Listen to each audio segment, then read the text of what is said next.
Hi there. I'm back from my vacation for another devotional time. Do you ever struggle with making the most of your time? Feeling like there is just not enough time in each day? Well, we have to remember we all have the same amount of time, 168 hours a week and 24 hours a day. And the key is making the most of our time. Industrialist Charles Schwab was a key figure in Andrew Carnegie's steel empire.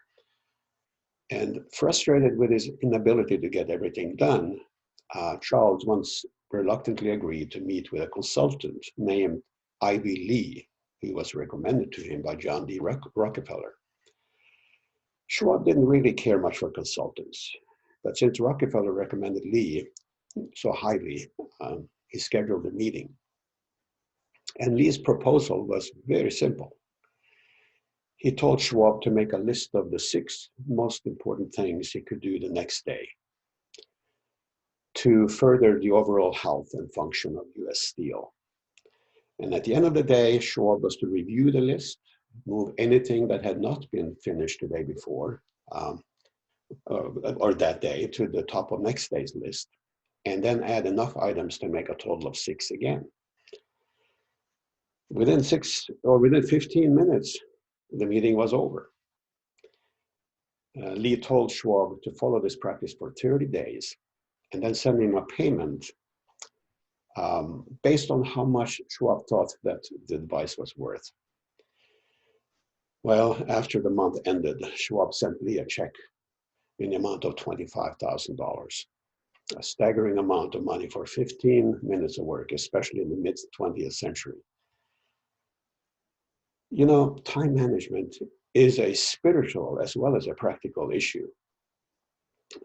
Scripture says in Ephesians 5, 15 and 16, be careful then how you live, not as unwise men, but as wise, making the most of your time, or as some translation says,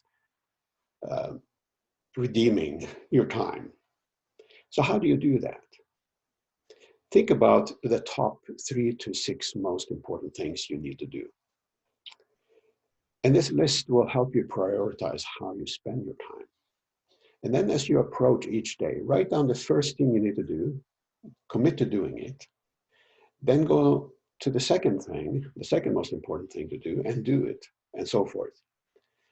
And at the end of the day, review the list, move anything that had not been finished that day to the top of next day's list, and then add enough items to make a total of 6 again. You know, effective time management is an important discipline to have in order to live a successful life. And so we need to get with it before our time runs out, don't we? This is just a thought, and I'm Birger Draget, pastor of the Three Angels and Newton Seventh-day Adventist churches. Since I have addressed time management, I cannot leave out the fact that it's Friday, what the Bible refers to as the preparation day, the day before the Sabbath. Effective time management from a biblical perspective includes a weekly 24-hour rest period from sunset on Friday until sunset on Saturday. And our God considered this weekly timeout so vital to our well-being, both physical and spiritual well-being, that he included it among the 10 Commandments. Jesus said the Sabbath was made for you, not you for the Sabbath. So it's my prayer that you will truly experience the blessing that begins tonight at sunset, when you lay aside all work and enjoy the Lord's day in a way that he has prescribed in his word. Have a blessed day.